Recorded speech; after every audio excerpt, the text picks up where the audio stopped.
Baby mama house, good luck trying to find shit. I switched them Glocks out. Watch niggas, they got cotton mouth. Nigga for the money, back door thirsty to sell you out. Money low, bitch, check it out. Got the room for 5 whole days, and I'm checking out. Alley-oop that thing a little. What's good, y'all? It's your main man Daquan, and I'm back with another video for y'all. And in this video, we're gonna be asking a question of what makes a comp lineup. But we actually gonna be asking 3 questions in this video. First, number 1, what makes a comp lineup a comp lineup? What does it take to be a comp lineup? And the final question of what is a comp lineup? But for the first one, what makes a comp lineup? And we gonna be saying that word a lot. I hope it don't get annoying, but bear with me.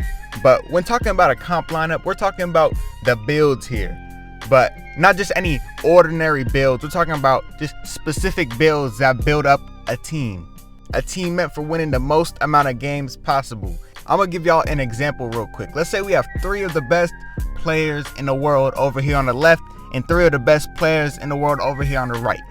If them 2 went up against each other, but they had some random ass builds over here on the left, let's say like a slasher at the 1, a sharpshooter at the 2, and then a playmaker at the 3, just something like that. Whereas over here on the right, they got a sharpshooter, another sharpshooter, and then a defender at the 3.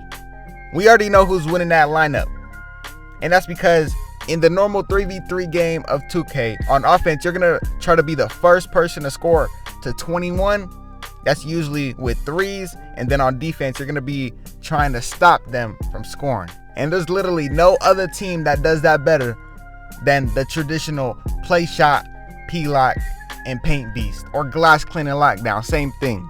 And you could try to argue with this, but there's no argument that's gonna beat it. And there's a whole bunch of other iterations of this, other types of big men, other types of P-locks, but there's always gonna be the play shot, the sharpshooting lockdown at the 2, and then the big man at the 3. It's always gonna be like that in this game. But the crazy thing about this is we know this already. This is just how the game was made.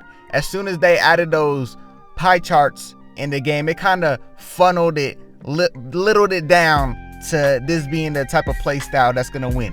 Because obviously 3s are gonna get you the advantage on offense, and defense is gonna put you over the edge on defense. And what other sense would it make than to not make those the main sense of your build? But now we're gonna be asking a little bit more of a complex question of what does it take to be a comp lineup in this game. And we're not talking about builds or anything like that. We're actually going in depth with it.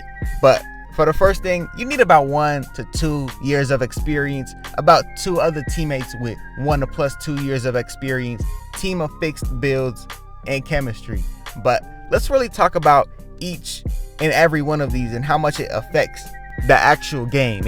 I'm not taking no actual notes from actual 2K. This is just my projection. But for the first one, 1 to plus 2 years of experience, if you don't have at least 1 year of playing this game, you're not going to be at a comp level, you feel me? And if you have 2 other teammates that are not on your level, your team is not going to be put over the edge against those other good players, and you're just going to be at a mid-level team. And we're talking about like the top going up against anyone who will be considered good in this game. Now, for the third one, team of fixed builds. What that means is the builds that go together. Basically, the 3 builds we talked about in the beginning. If you don't have one of those builds in your lineup, you're put at a huge disadvantage, offensively wise and defensively wise. And the last one, chemistry. This is probably one of the most important ones. Chemistry on the court, knowing how each other play, and just knowing when to pass the ball and just shit like that. And then chemistry just like on the game. You gotta be friends with the people you're playing with. You can't not like the people you playing with and play with them every day and be a comp lineup. You feel me? Because a comp lineup, you gotta be real familiar with who you're playing with every single day.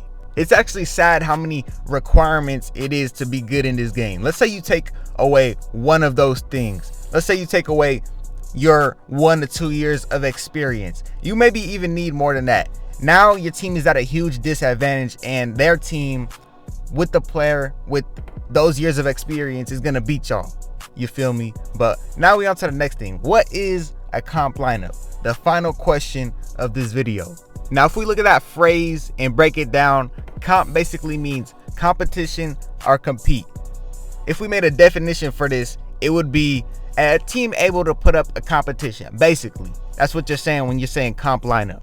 If we're talking about best comp lineup, then it would obviously be the play shot, P-lock, paint beast type. Now that would be called a team able to put up the best competition. We're talking about a team able to put up a competition, just flat out. Now, this is a broad statement, and it doesn't mean that any team can be able to put up a competition, but to be able to put up a competition in this game, you need at least these two things. At least two players on your team who are able to shoot threes, and your team able to defend threes. If you have those two things, then you could basically put up a competition in this game. But again, there's no other lineup that does those things better and more than the traditional comp lineup. Now, choosing to use this lineup is basically looked at as the easy route. Now, it's not a bad thing, because basically every game has an easy route, and the easy route is using the best, most obvious route to get into your objective, doing what you're supposed to do. If we look at Call of Duty, you want to use the best gun if you're looking to win. Look at Madden, best formation. Mortal Kombat, a game I play a lot, people are going to use the best player. 2K, people are going to use the best lineup. It only makes sense. Now, if you do choose to go your own route, I'd say that route is more fun. Let's say like making your own build and doing what you want to do. Your own route is going to be more fun but less wins, whereas going the easy route is going to be less fun but more wins. You feel me? But you always need that balance. At least for me, I always want to be able to drop 20 on any nigga's head but still be able to compete at the level I want to compete at. You feel me? Still be able to take down these quote unquote comp motherfuckers. You feel me? But if you enjoyed the video, make sure you like, comment, and subscribe, and I'm out.